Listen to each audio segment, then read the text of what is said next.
Let's be really honest, if you were to get into a DeLorean and travel back to the midpoint of 2016 and predict that in 2017 AMD would have a competitive processor product on the marketplace which would be a compelling alternative to Intel, well, people would probably look at you a little bit funny. If, however, you were to travel to the same year and then tell people that AMD would actually have not just competitive products to Intel, but with the Ryzen 3000 series they would surpass Intel in many ways, well, you would probably find yourself dragged off to the loony bin. And yet, that's the situation we find ourselves in. AMD's AM4 platform has performed admirably for the company. The first generation of Ryzen offered a great shot across Intel's bow, extremely competitive in highly multi-threaded applications thanks to 8 cores, 16 threads, though the intercore latency did mean that Intel did have the edge in gaming. But Intel also were forced to quickly release Coffee Lake and 6 cores, 12 threads. Enter the Ryzen 2000 series, which offered modest IPC gains around 2 to 3% thanks to reduced latency for the caches, and plus, on top of that, modest clock speed bumps as well. Intel, of course, responded with the i9-9900K and other 9th generation processors. These CPUs offered up to 8 cores, 16 threads, higher clock frequencies, and meant that, once again, Intel had the advantage. That was until the midpoint of 2019, and at that point all bets were off. The Ryzen 3000 series of processors were launched. We've extensively covered the underlying technology of Zen 2/Ryzen 3000 several hundred times in the past, but the long and short of it here is the 7nm process from TSMC was combined with an impressive architecture from Zen 2 plus the chiplet technology. The aggressive pricing from AMD really means that they are holding Intel's feet to the flames. So, my name's Paul, and in this RedGamingTech.com video, we're going to be discussing how Intel will fare on the desktop platform over the next few years. Now, I stress that this video is going to focus on the desktop and not really discuss things like the server arena. Frankly, I had to limit the focus of the video somewhere or another, and given the majority of the viewers on this channel are focused on desktop stuff, well, I figured that that's probably a good place to put our attention. In the future, I may cover server-related topics or laptops and other such things, but for this video, we're going to focus squarely on the desktop and how Intel will most likely respond over the next few years, what products both companies have upcoming, and also most likely how the chips, will fall. The first thing I'd like to start with is a quick catch-up of everything I've heard regarding the Zen 3 architecture. I've gone into this extensively in several exclusives, which I'll try to remember to link in the video description. However, because of the recent influx of subscribers, and thank you very much, by the way, if you are a recent subscriber, or indeed if you've been, for whatever reason, managing to cling on since the beginning, so for the benefit of people who are recent subscribers, I'm going to quickly go over that stuff, but if you want a more in-depth explanation, then you can check out one of the links in the description. Zen 3 will be the send-off to the AM4 platform, with the release of the X670 chipset. X670 won't sport technologies such as DDR5, these will be ushered in with Zen 4, but we'll get to that later on. But Ryzen 4000, which of course will be Zen 3 based, will provide modest improvements overall to the feature set, including USB 4. In general though, you should still be able to plonk in your Ryzen 4000 series CPU, let's say the 4700X, into your X570 motherboard.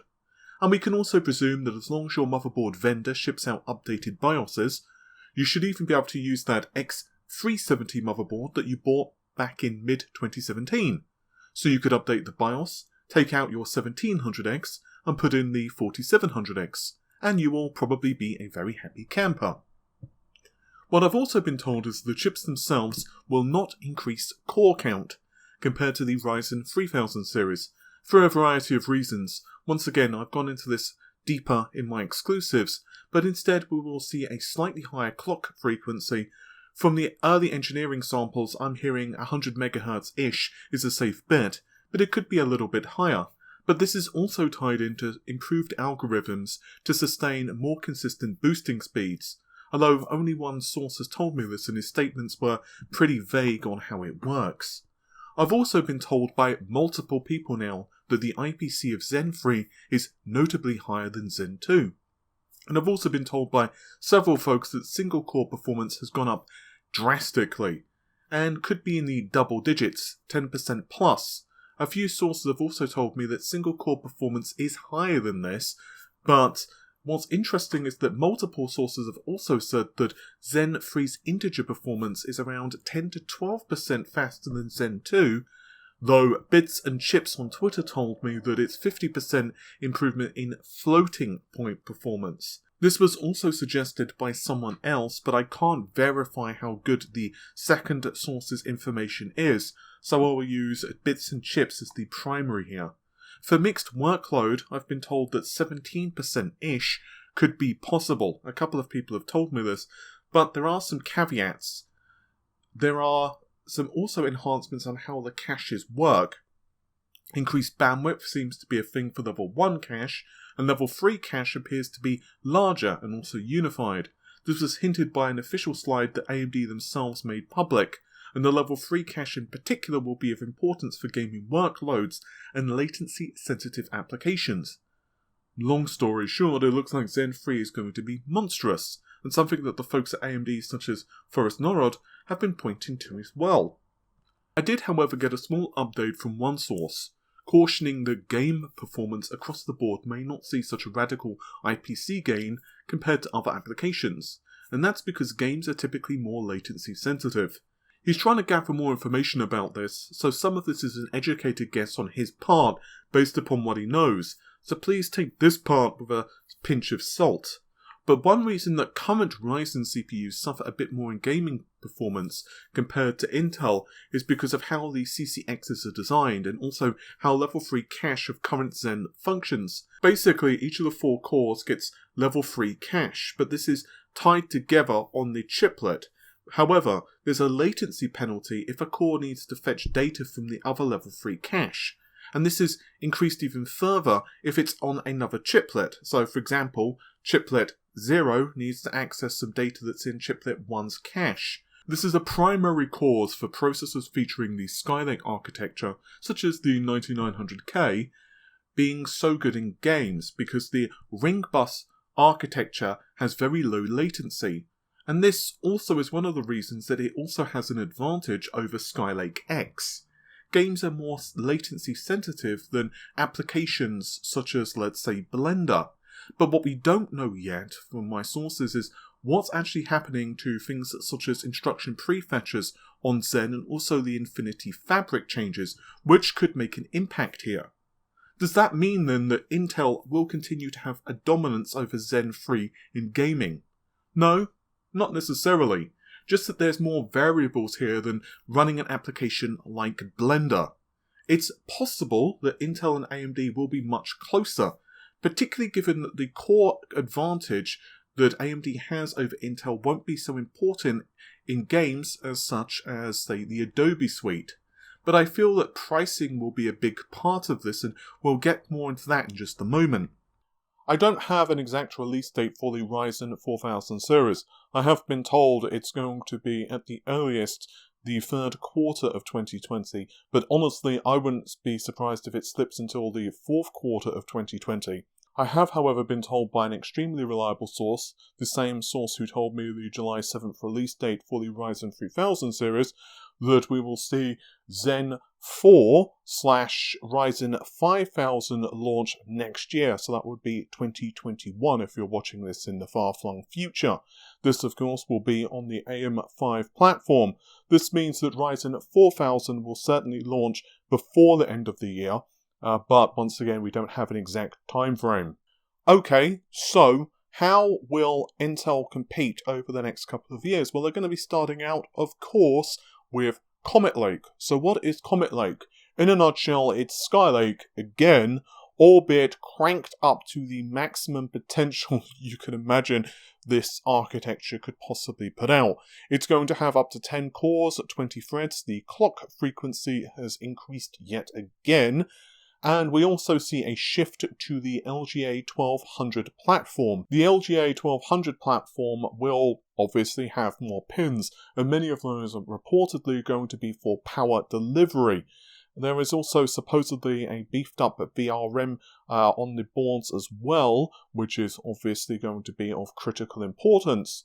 Now, what's also rather interesting about the 10th generation, if the leak so far is accurate, is that Intel have basically given hyperthreading to every single SKU they could, with the exception of the lowest of the low. So if you compare that to the 9th generation, where you have the 9900K, which has hyperthreading, but the 9700K, which doesn't have hyperthreading. Whereas here, the 10900K has hyperthreading, the 10700K has hyperthreading, and so on and so on and so on. Once again, this is obviously an effort by Intel to minimize the thread disadvantage they have on a per SKU basis against AMD. I will be honest, I expected Intel to make this move back in the 9th generation. So, we'd have had a 8-core, 16-thread part, a 6 and a 12 thread, a 4 and an 8, and so on. Regardless, it's good that Intel is finally doing this, but make no mistake about it, Intel will not pull away the performance crown in heavily multi-threaded applications from AMD. For example, according to Intel's own slides, it looks like we're going to be seeing around a 20% increase over Coffee Lake R. To put this into a different context, the 9900K will be improved upon by about 18% by the i9-10900K, although with the caveat of this being using the SysMark 2014 benchmark, so different applications in the real world could scale very differently. Games, though, likely won't benefit as much, and Intel against Zen 2 will probably continue to hold the crown. Although, as I recently demonstrated in my core count scaling video, games right now just don't leverage a whole load of CPU threads anyway, so a 3950X is just not being fully utilised. I suspect that Intel will continue to push the 10900K as the fastest gaming CPU, which will probably be true against the Zen 2, but with the caveats I said earlier. Basically, if you're gaming at 4K with a high-end GPU, the difference will likely evaporate. But high refresh rate gaming will have to wait and see, particularly because the next generation of consoles will allow developers to leverage more processor threads, and also Zen 3 will still be a boost in performance for games, which may put Intel in a very uncomfortable position. So what comes after Comet Lake? Well, it's Rocket Lake. It's still a 14nm processor, but with several caveats. The first caveat is it's ambiguous what the actual architecture is. Many people suspect it's going to be Skylake again, but I've also been told by several sources that it's not Skylake, it's some type of backport, although the funny thing is, even those sources disagree with the architecture which is being backported. I've been told it was Sunny Cove by one person, and 2 people have also told me it's Willow Cove, but we'll get into what Sunny and Willow Cove are in just a moment. What's even funnier about this, though, is that allegedly there is a Generation 12 graphics die on the processor. Yup, you heard me. The iGPU is allegedly a separate die. But the funny part about that is while I've had 2 people tell me that the iGPU is separate, one of them tells me that the 14nm CPU is a backport, and another person claims it isn't a backport. While not sources, people I've spoken with have also speculated that the architecture for Rocket Lake is still potentially Skylake based, albeit with some enhancements on board, but honestly, who knows? Interestingly though, one source claims that even if Rocket Lake is a backport from Sunny Cove, for example, it will not make a difference, and Zen 3 products will continue to dominate against Intel throughout 2021. A strange thing about Rocket Lake is there's also reports it will only go up to 8 cores, which would definitely mean that AMD has at least double the cores in the mainstream.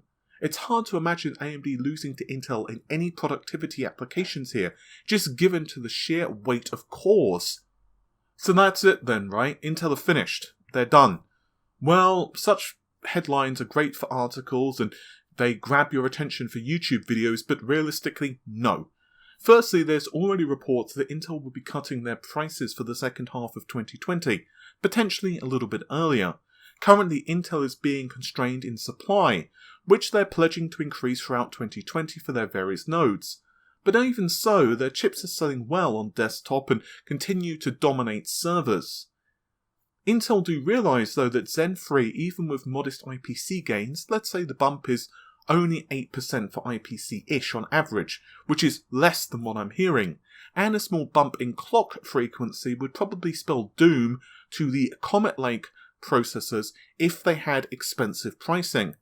As of the time I'm putting this together, the 3900X and the 9900K essentially are even in pricing, though of course AMD does have a higher end SKU, the 3950X, which obviously has higher performance, but is another $200 to $250 more. Strictly speaking, I suspect Intel will attempt to price the 10900K, another 10th generation chips, as competitive as they possibly can, and probably Intel will double down on marketing to appeal to gamers and streamers. I think this would actually be a great thing, to be honest, for us as end users and the market. Actually, I don't think we'll see the 10900K ever hit, let's say, $300 for example, as that would be insane. But if Intel were to price very aggressively, like let's say $400 for a 10900K with 10 cores, 20 threads, and position it for gamers who want the absolute best in frame rate, I can imagine it will win some people over. In the DIY market, and obviously for OEMs, well, we know the story there. We've also had several leaked benchmarks of the 10900K, and Rogame on Twitter found a few of Firestrike pitting the 10900K up against the 3900X from AMD.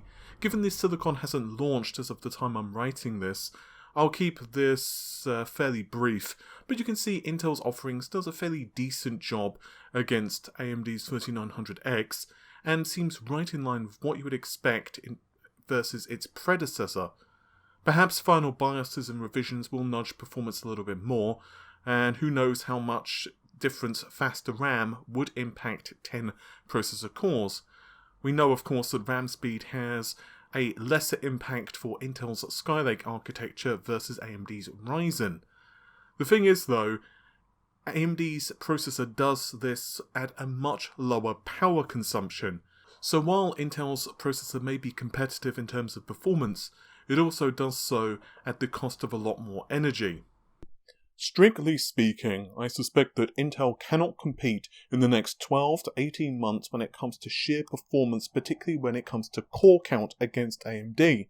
Comet Lake, for example, is likely going to live or die based upon what Intel can crank out of the clock frequency, and also what they decide to do in terms of pricing.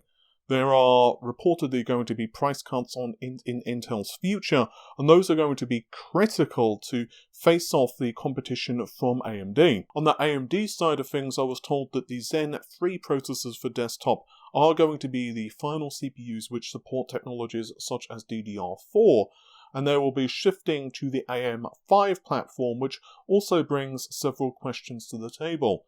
Not least of which what AMD's plans will be for long-time support for AM5. Will it be as robust, for example, as what they've offered with AM4, where we've had several generations of processor which will support the same platform?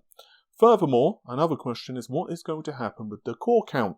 AMD themselves have hinted that 16 cores, 32 threads is not the saturation of core count for the mainstream desktop. But I was told on the current AM4 platform they don't really need to increase the core count, plus honestly DDR4 memory is likely holding things back anyway. But for the next generation, which will of course be Ryzen 5000 and the AM5 platform, well, they don't really have that constraint. I was told by a source that they could certainly increase the core count to, let's just say, 24 cores, although I wasn't given a core count figure. But they could increase it, but will they? And of course that will depend upon several factors, cost being one of them, but also market conditions, i.e. what will they want to do based upon Intel's reaction to them. And this is kind of a thing because AMD don't want to just increase the core count willy-nilly. Indeed, one of my sources before the release of the Ryzen 3000 series and also the third generation Threadrippers, they told me that 16 cores, 32 threads was definitely coming, but one of the things that AMD may choose to do is delay the processor for multiple reasons. One, potentially the number of dies which are being produced for the Zen 2 processor, but also one of them is market conditions. And a struggle that AMD are having internally outside of all of that was just how they were going to market the 3950X without significantly impacting the third generation Threadripper processors. Predicting how Intel will evolve over the next few architectures is very difficult. Jim Keller, one of the folks most responsible for the Zen architectures at AMD, has moved to Intel and is hard at work designing their upcoming architectures. From what I've been told, the successor to desktop to really look out for is ADL, Alder Lake, which will be powered by the Golden Cove architecture. Roadmaps are very interesting to me in technology because they're designed to provide insight into what's coming out for a company to instill faith in their upcoming products, that there will be robust and impressive performance, and so OEMs, HPC and of course investors can, invest with confidence. But they also need to be vague enough that you can't know everything about an upcoming architecture or a company's plans. So currently we're on Skylake for desktop, meaning that Alder Lake will drag Intel several generations ahead. How many, I suppose, also depends on whether Rocket Lake is a backport, although even if it is, they'll still have a much more advanced node, in theory. From Skylake to Sunny Cove to Willow Cove to Golden Cove. We know that Sunny Cove performance is touted to be about 18% on average IPC compared to what we have with Skylake. IPC, as we know from AMD, is a tricky thing, but I was told that from Sunny to Willow, we're looking at around another 8%, and then Golden, we can probably see another sizable bump, as according to what I've been told anyway, as well as roadmaps. Unfortunately, figures here are ambiguous, and I don't have an exact one for you, but I was told that it's probably not going to be a small step from Willow to Golden, and potentially another fairly large leap. Whether it's as big as Skylake to Sunny though, and 18%, I can't be certain. You can actually see this somewhat reflected yourself in roadmaps with a single thread performance, a big thing pushed for Sunny Cove, and Willow Cove is redesigning the cache and transistor optimizations. There were actually some interesting issues with Sunny Cove for level 2 cache and sometimes eating more power than needed, for example. And of course, Golden Cove here also increases the performance as a main goal, while also focusing on things such as AI. On the back of this, a very well-known leaker such as Komachi discovered evidence that ADLs is a 45 by 35.5 mm socket and is on a platform sporting up to 1700 pins. First of all, that's a bloody big chip.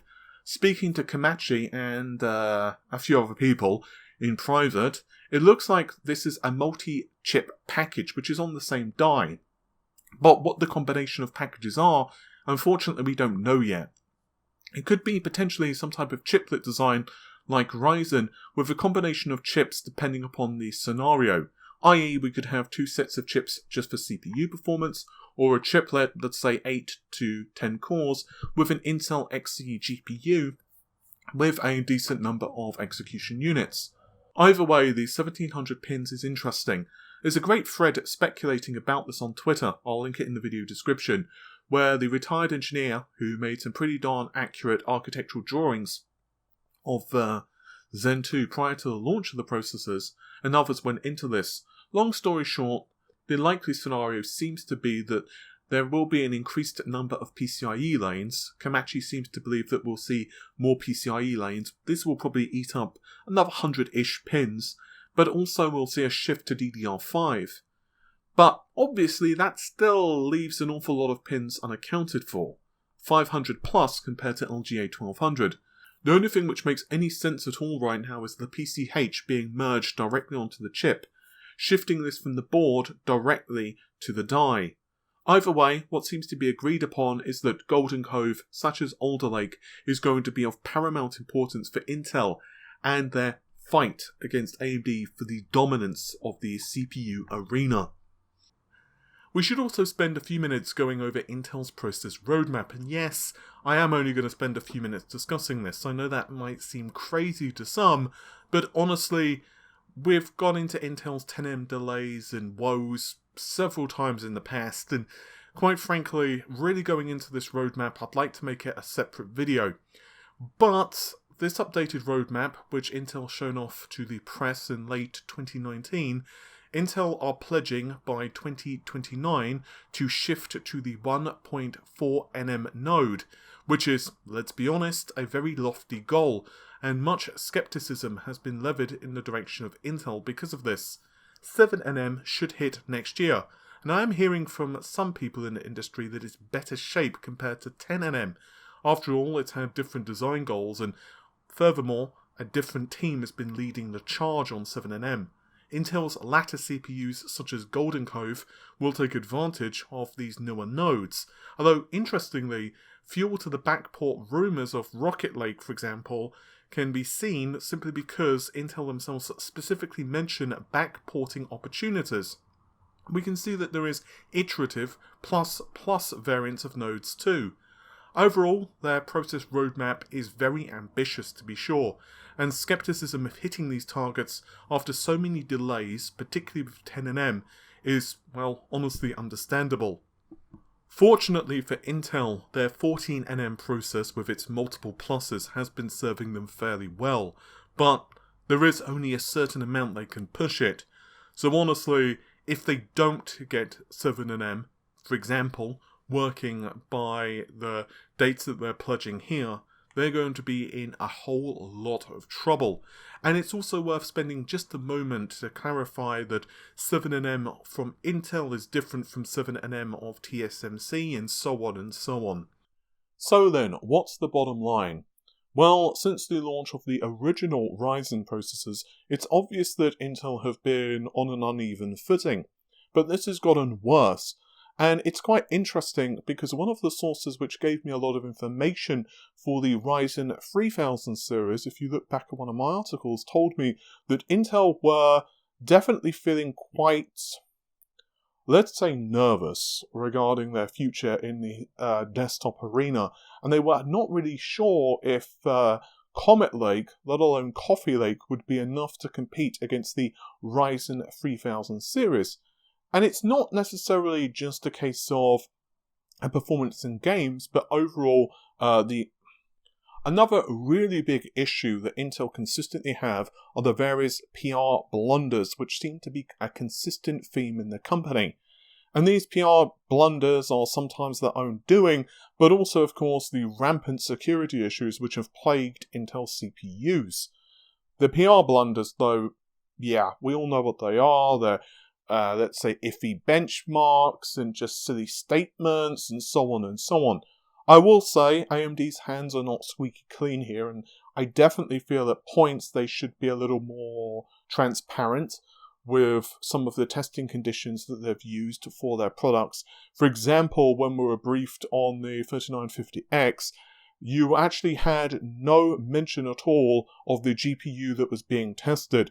And we actually had to ask during the press briefing, hey, could you tell us the GPU which is being used here? Rather than AMD putting it in the notes, which I didn't quite like. In the long term, though, it is definitely possible for Intel to get back on track. They do have a pretty impressive roadmap in the future. However, in the short term, they are definitely going to be eating some humble pie. I want Intel to be competitive in the desktop, because honestly, it only benefits us as the end users, as the people who are coughing up to buy these processors. A competitive Intel means AMD continue to push. It's going to be fascinating over the next few years as well to see how games evolve to take advantage of faster more powerful processors, particularly given that the next generation consoles, the PlayStation 5 and next generation Xbox, are both sporting a Zen 2 based CPU. With all of that said though, hopefully you've enjoyed the video. If you did, then you know what to do. You can like and of course comment on the video, and also subscribe to the channel for many more of my ramblings. You can also find links to our social media, which is in the video description, and also links to Patreon and Amazon affiliate links as well. If you want to buy something from Amazon and use one of those links, it gives us a few pennies. But I'm going to let you all go. Take care of yourselves, and thank you very much for watching the video. Bye for now.